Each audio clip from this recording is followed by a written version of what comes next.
మీ పేరు? మద్దాల సంగీత అండి. ఏ ఏరియా మీది? విజయవాడ ప్రాంతం. మాది కబేళా ఏరియా, రాముకోరి సెంటర్ అండి. లోపలికి ఉంటాం మేము వరద బాధితుల్లో మేము ఒకళ్ళవేనండి.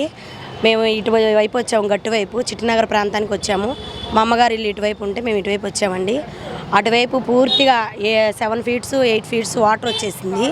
పూర్తిగా మునిగిపోయిన పరిస్థితి.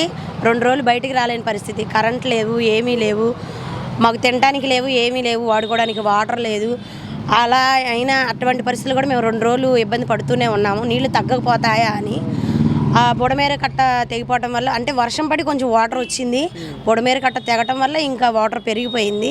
దానికి ప్రకృతి చేసిన దానికి మనం ఏం చేయలేం కాబట్టి ఇంకా అది కొంచెం తగ్గే ప్రయత్నంలో నిన్న కొంచెం వాటర్ తగ్గితే నిన్న ఈ టైంకి కూడా మాకు టైం కూడా తెలియలేదండి.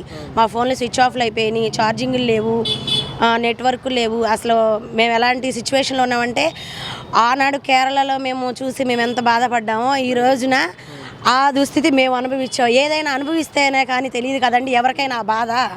అనుభవించిన వాళ్ళకే తెలుస్తుంది ఆ బాధ. మీరు అంతా 7 అడుగులు 8 అడుగుల నీటిలోంచి ఇక్కడ సేఫ్ ప్లేస్కి రావడానికి ప్రభుత్వం ఎలాంటి సహాయ సహకారాలు అందించింది మీకు? ప్రభుత్వమే సహాయ సహకారాలు అందించిందండి. మా ఇంటి పక్కన వాళ్ళు గర్భిణీ స్త్రీలు, చిన్నపిల్లలు అందరూ ఉన్నారు. మేమందరం మామూలుగా ఉన్నవాళ్ళం నడిచి వస్తున్నాము. మామూలు చిన్నపిల్లలు కానీ గర్భిణీ స్త్రీలు కానీ సహాయ బృందాలు ఎక్కించుకొని తీసుకొస్తున్నాయి. ఒక అన్నదమ్ముల్లాగా వాళ్ళని ఎత్తుకొని వాటి మీద కూర్చోబెట్టి తీసుకొస్తున్నారు. చిన్నపిల్లలు కానీ గర్భిణీ స్త్రీలు కానీ వాళ్ళకి ఎటువంటి ఇబ్బంది కలగకుండా ఒడ్డుకి చేరుస్తున్నారు. సితారా సెంటర్ ఒడ్డుకి చేరుస్తున్నారు. వాళ్ళకి కావాల్సిన పునరావాస కేంద్రాలు ఏర్పాటు చేశారు, భోజనాలు ఏర్పాటు చేశారు. నిత్యం ఉడుకుతూనే ఉన్నాయి, వండుతూనే ఉన్నారు, వెళ్తూనే ఉన్నాయి. పొయ్యి ఆరకుండా వంటలు చేస్తూనే ఉన్నారు, పంపిస్తూనే ఉన్నారనమాట. నిత్యం వెలుగుతూనే ఉందన్నమాట. ఆ వంట జరుగుతూనే ఉంది. అలా జరుగుతూ ఉన్నాయి. ఎక్కడెక్కడ అంటే నగరాల కళ్యాణ మండపంలో పెట్టారండి, విశ్వబ్రాహ్మణ కళ్యాణ మండపంలో పెట్టారండి. సమస్తం ఏర్పాటు చేశారు. అంటే ఇటోళ్ళకి ఇటు, ఎటోళ్ళకి అటు ఎక్కడికక్కడ అరేంజ్ చేసేసారు. ఇటు వచ్చేసి మాకు ఇట్లా అరేంజ్ చేశారండి. మాకు తినడానికి కానీ ఏ లోటు లేదు, ఎప్పటికప్పుడు అరేంజ్ చేస్తున్నారు. అంటే జగన్ గారు కూడా నిన్న పర్యటించారు ఈ వరద బాధిత ప్రాంతాల్లో. ఆయన మాట్లాడుతున్నారు ప్రభుత్వం పూర్తిగా వైఫల్యం చెందింది రక్షణ చర్యల విషయంలో కానీ, వాళ్ళకి ఆహారం అందించే విషయంలో కానీ అని చెప్పేసి ఆయన మాట్లాడుతూ ఉన్నారు. ఒక వరద ప్రభావిత ప్రాంతానికి సంబంధించిన మహిళకి మీరు ఎలా చూస్తారు ఈ కామెంట్స్? ఒక విధంగా బెటరే కదండి. ఇప్పుడు మనిషి లోతు నీళ్ళు వస్తే రాగలిగినంత వస్తారు, చేయగలిగినంత సహాయం చేస్తారు. చేయలేని పరిస్థితి వస్తే ఎవరమైనా ఏం చేయలేము కదండి. అందరికీ ప్రాణతీపి ఉంటుంది కదండి, ఎవరమైనా ఏం చేయగలుగుతాము. మాకే పీకల్లోతు నీళ్ళు వచ్చినాయి. అది నిన్న కొంచెం తగ్గబట్టి మేము రాగలిగాము. అది అంతకుముందు రోజైతే, మొన్న 2 రోజుల ముందు అయితే మాత్రం ఇంకా 8 అడుగుల లోతు, అంటే ఒక మనిషి రావడానికి వీల్లేని పరిస్థితి.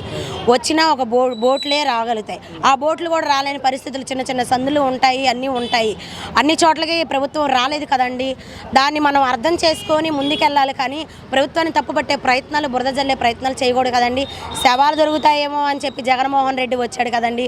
శవాలు దొరకపోయేసరికి పాప అందరూ జీవోత్సవాల్లో బతికే ఉన్నారు, ఇంకా ప్రాణాలు గుప్పిట్లో పెట్టుకొని బతికే ఉన్నారు, ఎవరికి వాళ్ళు ఉన్నారు. ప్రభుత్వం, ఎన్డీఏ ప్రభుత్వం వాళ్ళకి సహాయం చేస్తుంది, ఎవరికి వాళ్ళకి ఒడ్డుకు చేరుస్తుంది. వాళ్ళ బంధువులు ఉంటే వాళ్ళ బంధువుల ఇళ్ళకి చేరుస్తుంది, లేదంటే గవర్నమెంట్ తీసుకున్న పునరావాస కేంద్రాలకి చేరుస్తుంది అని చెప్పి ఇవన్నీ తప్పు పట్టడానికి, శవాలు దొరుకుతాయేమో అని వెతుక్కోవడానికి, శవాల మరమరాలు ఏరుకోవడానికి వచ్చాడు.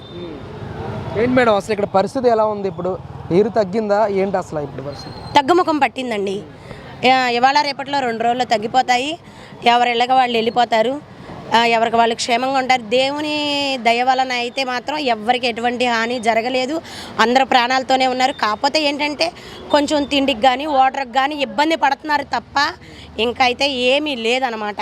ఎలాంటి ఇబ్బంది అయితే లేదు. అంటే జగన్ గారు ఒక స్టేట్మెంట్ అంటూ ఉన్నారు, ఇది మ్యాన్ మేడ్ ఫ్లడ్ మాత్రమే, ప్రభుత్వం పూర్తిగా వైఫల్యం చెందింది, ముందుగా అంచనా వేయలేకపోయారు అధికారులు ఎవరు కూడా అని చెప్పేసి ప్రధానంగా ఆయన చేస్తున్న ఆరోపణ. దీనిపై ప్రకృతి విపత్తుకి మానవులు ఎలాగా ఇచ్చేస్తారండి? ఏమన్నా జ్యోతిషాలు చెప్పుకుంటున్నారండి మా ప్రభుత్వం వాళ్ళు? ఏమన్నా జ్యోతిషాలు చెప్పుకుంటే పోనీ తెలుస్తుంది. పోనీ ఆయన జాతకం ఆయనకి ఏమైనా తెలిసేమో పోనీ చెప్పమనండి. ఆయన జాతకం ఆయన తెలితే మరి ప్రభుత్వం ఎలా ఉందో, వాతావరణం ఎలా ఉందో అన్నీ చెప్తారు కదా. పోనీ నీకు తెలిసి ఉంటే మరి మాకు చెప్పొచ్చు కదా, మేము ముందుగా జాగ్రత్త పడేవాళ్ళం కదా. మరి మాకైతే తెలియదు. మరి ప్రకృతి ఎందుకు మనుషులు తప్పదు అయితే ఏం కాదండి. ప్రకృతి చేసిన దానికి ఎన్డీఏ ప్రభుత్వాన్ని మాత్రం తప్పుపట్టడానికి వీల్లేదండి. వాళ్ళు చేయవలసినవి వాళ్ళు చేస్తున్నారు. అసలు జనాల్లోకి బాబు గారే కానీ ఎవరైనా కానీ ఎన్డీఏ ప్రభుత్వం కానీ ప్రతి ఒక్క చిన్న కార్యకర్తల వరకు పెద్ద నాయకుల కాడ నుంచి చిన్న కార్యకర్తల వరకు ఎవరికి ఏం అందచేయాలో అన్నీ అందచేస్తున్నారండి. దీని గురించి ప్రభుత్వాన్ని తప్పుపట్టడానికి వీల్లేదండి. నువ్వు ఇంకా జనాల్లోకి వెళ్ళి నవ్వుతూ దిగుతున్నావు. అది అసలు ఏడ్చే సందర్భమా నవ్వే సందర్భమా కూడా తెలియట్లేదు. నీకు కొంచెం అది తెలుసుకొని జనాల్లోకి వెళ్ళండి జగన్మోహన్ రెడ్డి గారు. గతంలో ఎప్పుడైనా ఇలాంటి వరద వచ్చిందా? లేదు, ఇప్పటివరకు మాకు తెలిసి అయితే మేము రాలేదండి. మేము 35+ మా ఏజ్. మాకు తెలిసి ఇప్పటివరకు ఏ వరదలు రాలేదు.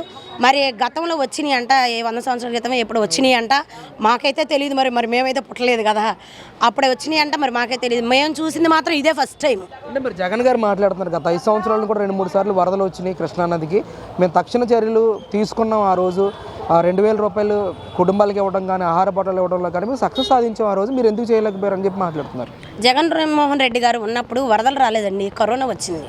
కరోనా టైంలో ఏమి ఇచ్చారండి? అసలు జనానికి ఏం ఆదుకున్నారు? ఏం వ్యాక్సిన్లు పంపించారు? ఏపిచ్చారు వ్యాక్సిన్లు. ఆ వ్యాక్సిన్ వల్ల హార్ట్ స్ట్రోక్లు వచ్చి చనిపోతూ ఉన్నారు. ఆ వ్యాక్సిన్ విఫలం అయిపోయింది. ఫలించలేదు. మీరు ఇచ్చిన వ్యాక్సిన్ జనాలకి ఏం అభివృద్ధి జరగలేదు. మీరు ఉన్నప్పుడు కరోనా టైం వచ్చింది కానీ వరదలు అయితే రాలేదు. వరదలు వచ్చింది 2008, 2009లో బోడమేర కట్ట తెగి వచ్చింది. అప్పుడు మేము కబేళాలోనే ఉన్నాము. అప్పుడు ఎంత ఫీట్ అయితే వాటర్ రాలేదు, 3 అడుగుల లోతు మాత్రమే వచ్చింది. ఎందుకంటే మేము వరద బాధితులమే. మేము అప్పుడు కట్ట తెగినప్పుడు మేము అట్టే ఉన్నాం, ఇప్పుడు కట్ట తెగినప్పుడు అట్టే ఉన్నాము. మాకు తెలుసు. జగన్మోహన్ రెడ్డి గారు అనుభవించే వాళ్ళకే తెలుస్తుంది నా బాధ. నువ్వు పైనుండి ఒడ్డును కూర్చొని మాటలు చెప్పమాకండి జగన్మోహన్ రెడ్డి గారు. అంటే ఈ వరద వచ్చిన తర్వాత చంద్రబాబు నాయుడు గారు ఇక్కడే ఉండి బోట్లో తిరగడం కానీ ఇవన్నీ చేస్తూ ఉన్నారు కదా, అసలు ఎలా అనిపిస్తూ ఉంది? సీఎంగా, ఈ ముఖ్యమంత్రిగా ఎలాంటి బాధ్యతలు తీసుకున్నారు ఈ వరద ప్రభావిత ప్రాంతాల్లో? నా కుటుంబ సభ్యులు బాధపడకూడదు అని, నా కుటుంబం నా ప్రాంతం అని చెప్పి చంద్రబాబు నాయుడు గారు కానీ ఎన్డీఏ ప్రభుత్వం కానీ అందరండి ఇందాక చెప్పినట్టు పెద్ద నాయకులే కానీ చంద్రబాబు నాయుడు గారు కానీ చిన్న కార్యకర్తల వరకు కూడా ఎవ్వరు అలు పెరగకుండా వాళ్ళ కుటుంబాలు కూడా వరదల్లో మునిగిపోయినా కానీ వాళ్ళు వచ్చి వరదల్లో అందరికీ సహాయం చేస్తున్నారండి. ప్రతి ఒక్క కార్యకర్తలు కూడా ఎన్డీఏ ప్రభుత్వం ప్రతి ఒక్కరు కూడా సహాయం చేస్తూనే ఉన్నారు, ఇప్పటికీ చేస్తున్నారు కూడా. మీ పేరు? బండారు సాంబా. ఏం చేస్తుండేవారు మీరు? మేమేం తీసుకున్నామో ఒక్క వస్తువు కూడా తీసుకోవాలి, అన్ని బాగానే పెడుతున్నారు, బాగానే తింటున్నాం. ఎన్ని రోజులు అవుతుంది ఇక్కడికి వచ్చి మీరు? శనివారం వచ్చాం, అన్ని నష్టపోయాం, కట్టుకునే బట్టలతో వచ్చాం. అంటే మొత్తం కిష్టలో మునిగిపోయినాయి మిల్లులతో సహా అంతా కట్టుకునే బట్టలతో సహా ఏమి తీయలేదయ్యా, ఏమి తీయకుండా వడ్డెక్కాం. అది అంటే ఎంత మేర ఆస్తి నష్టం జరిగి ఉంటుంది మీ విషయంలో? అది నేను చెప్పలేను, చాలా ఉండే భేదాలు ఆ పూటగా తెచ్చుకొని అన్ని చాలా పోయినాయి. ఇక్కడికి వచ్చిన తర్వాత ఎలా చూసుకుంటున్నారు మిమ్మల్ని? చూసుకుంటున్నారు, 3 పూటలు అన్నం పెడుతున్నారు, తింటున్నాం, బాగానే ఉంది. వసతులు ఏ విధంగా ఉన్నాయి ఇక్కడ? బాత్రూములు కానీ దోమలు కొద్ది పర్వాలేదు, అన్ని బాగానే ఉంటాయి. అంటే అందరికీ బాగానే ఆదుకుంటున్నారు చంద్రబాబు నాయుడు? అందరినీ బాగానే ఆదుకుంటున్నారు, అన్ని చేత.